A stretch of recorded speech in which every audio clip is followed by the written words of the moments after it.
Hi everybody, welcome back to Toons Reviews. Today we're going to discuss 4 niche houses that people need to pay more attention to. I've chosen one fragrance from each house to discuss for this video. I hope you all keep it tuned.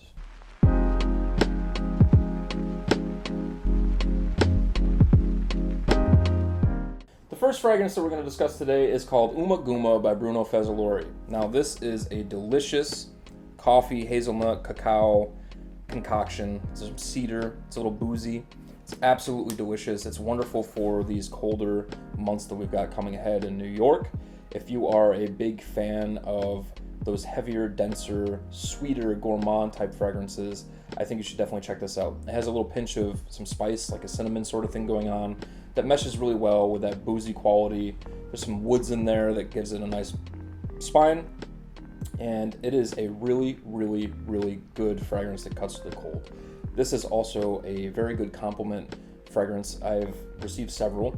So again, if you want to reach out for something that's got some spice, some warmth, some sweetness, and can stand on its own 2 legs and projects and lasts a long time, check out Umaguma. This is a wonderful fragrance from the house and probably my favorite from the house. Maybe it's Corpse Reviver, that's up there too. Check that one out too if you like those more animalic sort of fragrances that have some creativity going on mixed in with some of the gourmand elements. But Umaguma is a wonderful scent. Check it out. Coming in after that is Viet Army. This is by Beaufort London.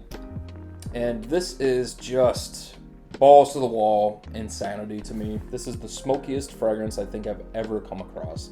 This is like a black tea that revolves around a really, really, really intense smoke. It's almost barbecue-like smoke, but it's a combination of a smoke where there's like a black smoke and a white smoke. So think of something burning, and then in the distance there's like cannons being shot off. And in the air there's a bit of a metal-like quality as well. So this has a lot of things going on for it. It's very loud, it's very intense, it's certainly not for the faint of heart. But I do want to say that I think Beaufort London is one of the greatest niche houses out there that does not get discussed enough. There's quite a few fragrances that are just to die for. Lignum Vitae is another one that I think is absolutely exquisite that I've talked about on my channel a few times before, and that is a lemon cookie sea salt aquatic type scent. Gourmand meets aquatic, so very interesting. But Viet Army is probably my favorite from the house, maybe Lignum Vitae. So I chose to discuss this one just because I think that it is probably one of the more niche or artistic fragrances from the brand, although the whole brand is very artistic and very niche. So check this out if that's something that... Hi Molly Sue, what are you doing? You gonna come up here and say hi? Well, I've got someone to hang out with me at this point. Hey, you stop it. Can you make this? No? Okay. Anyways, Viet Army, check it out.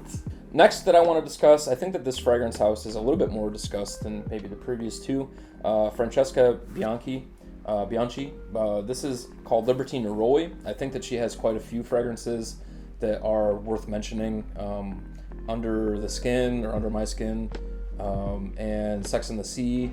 Those are wonderful fragrances, but I do find myself kind of leaning toward Libertine Neroli the most as of late. This is a pretty straightforward, masculine, sort of classic, almost aromatic Neroli.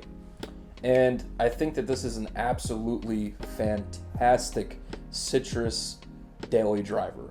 It has a lot of backbone to it. It's very, very delicious. I think it's very sexy. It's loud. So if you want to find a fragrance that has that neroli note and it can stand on its own 2 legs in the colder months, check out Libertine Neroli. I think that this is an absolutely wonderful little number from Francesca. It is a very, very sexy, gentlemanly scent, and I think that people would really love this around you. It's easy to get along with. So check that one out as well. And last but certainly not least, maybe my favorite of the bunch here, this is from Senyoko, and he has quite a few fragrances that I really do enjoy. Madame Butterfly 2 is a really wonderful fragrance and one that I'm probably going to pick up pretty soon. But this one is the one that made me fall in love, and I actually got to try this in Toronto at September meetup with Manny from Cascade Scents and my friend Rush, who we all know in the community as well.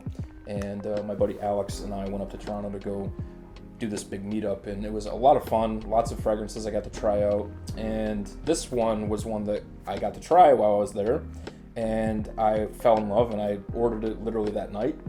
It was like love at first sniff sort of scenario.